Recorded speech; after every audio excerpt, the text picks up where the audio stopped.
E eu tenho que ter coragem, e você tem que ter coragem, para dizer que pecado ainda é pecado, para ser conservador, para zelar pelos bons costumes, para não entrar nesse caminho enganoso. Há um arremedo de teologia que diz que doutrina é doutrina, costume é costume. Isso aí é um sofisma, um argumento filosófico. Parece verdadeiro, mas é falso, porque a conclusão dele é falsa. Não existe uma boa doutrina que não gere costumes sadios para a igreja. Igreja que não tem costumes sadios é porque não é uma igreja bem doutrinada.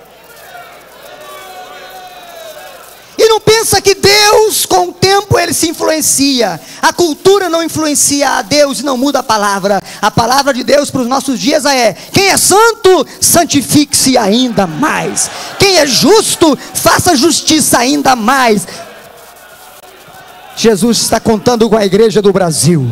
Se Ele pode contar com você, levante a mão e diga: Jesus, eu estou aqui. Oh, aleluia, bendito seja para sempre o nome do Senhor Jesus.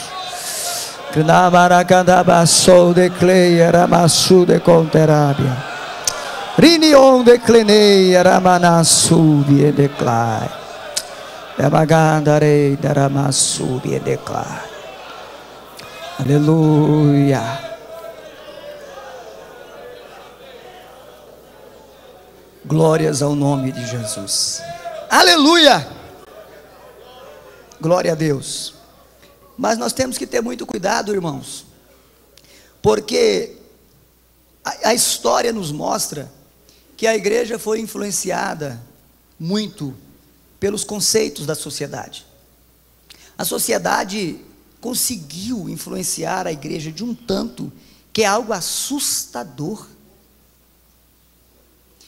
Estudando a história da igreja, eu ficava pensando, como que uma igreja do martírio, do Coliseu, como que uma igreja, pastor Satiro, das catacumbas, consegue aceitar o paganismo de Roma, assim, de uma hora para outra?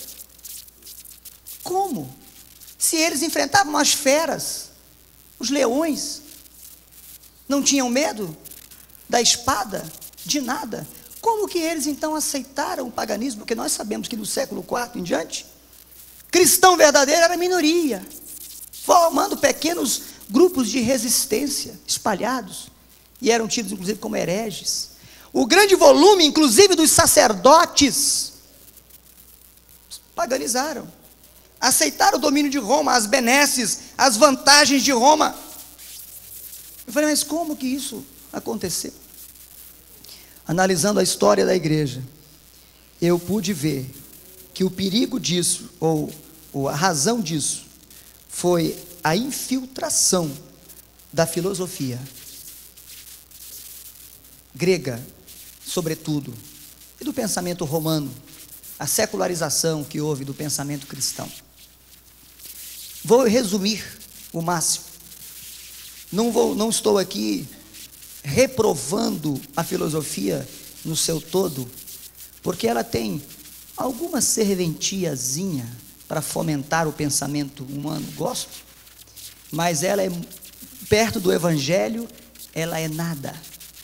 Perto da palavra de Deus, ela não passa de, se for um esterco, porque a palavra de Deus é muito superior a qualquer pensamento filosófico. Aliás, a Bíblia não tem medo de filosofia, não tem medo de ciência, nada. Pois bem, mas a filosofia é a mais perigosa ameaça à fé cristã, porque ela se propõe a responder questionamentos que são metafísicos, questionamentos que estão além da física, e que nós também queremos responder pela teologia. Por exemplo, a filosofia, ela trata de assuntos relativos a Deus, né, ao bem, ao mal, à eternidade, e assim por diante, ao corpo, a questões da alma. Então, como ela tenta responder essas questões, ela passa então a concorrer com a teologia, concorrer com a palavra de Deus. E ela então influenciou em muito o pensamento da igreja naquele tempo. Charles Colson, no livro O Cristão na Cultura de Hoje, diz que o que vivemos hoje é um conflito entre aqueles que aderem a uma estrutura judaico-cristã e aqueles que são favoráveis ao pós-modernismo e ao multiculturalismo. Mas de onde veio esse pensamento? Paulo combateu as filosofias judaicas. Quando nós lemos as cartas de Paulo, nós encontramos ele combatendo, sobretudo, o gnosticismo e as influências, né, do pensamento helênico do seu tempo, as filosofias gregas. Tem lá o debate dele com os estoicos e os epicureus em Atenas. Ele, inclusive, nos advertiu, né, sobre o perigo das falsas filosofias. Mas elas trouxeram consequências para a igreja. Enquanto Paulo desempenhava o seu ministério, ele combateu, né, as filosofias. Mas o tempo se passou e a filosofia começou a se enraizar na vida da igreja. Eu vou tentar ser bem sucinto, em função do tempo, resumindo aqui, eu já estou agora na apostila. Tertuliano disse o seguinte, Tertuliano, um dos mais influentes teólogos da antiguidade, entendia que a filosofia era a raiz da heresia e que a sabedoria mundana sem a fé nunca poderia trazer os homens a um conhecimento de Deus. Mas nós sabemos que naqueles dias os filósofos gregos exerciam muita influência. Tem um livro da CPAD de Alcides Conejeiro que ele nos traz esse cenário, ou traça esse cenário daquela época.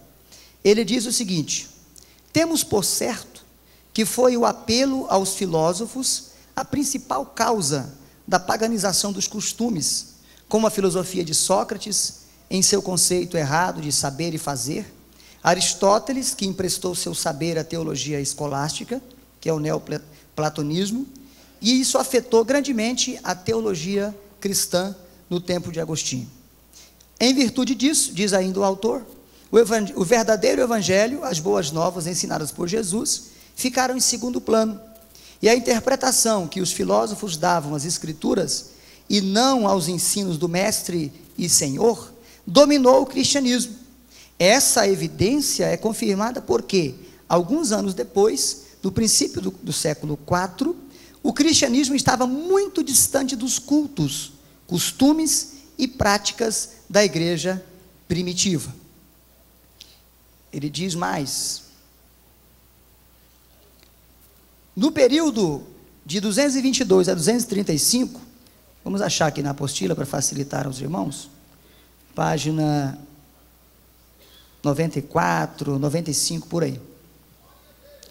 No período de 222 a 235, Alexandre Severo reinou com muita serenidade, trazendo tal apatia aos cristãos, que foi motivo de grande mal, ao ponto de prejudicar muito o seu zelo. Houve desusada negligência, e eles se voltaram intensamente para as coisas do mundo, envaidecidos pelo grande número e poder que adquiriram. Começaram a aceitar colocações públicas e acumular riquezas enormes. Existiam templos cristãos em várias partes do império, onde se ostentava a opulência da nova religião. A simplicidade da igreja primitiva havia desaparecido. Então se desenvolveu a filosofia greco-romana, que dominou o pensamento dos agora chamados cristãos.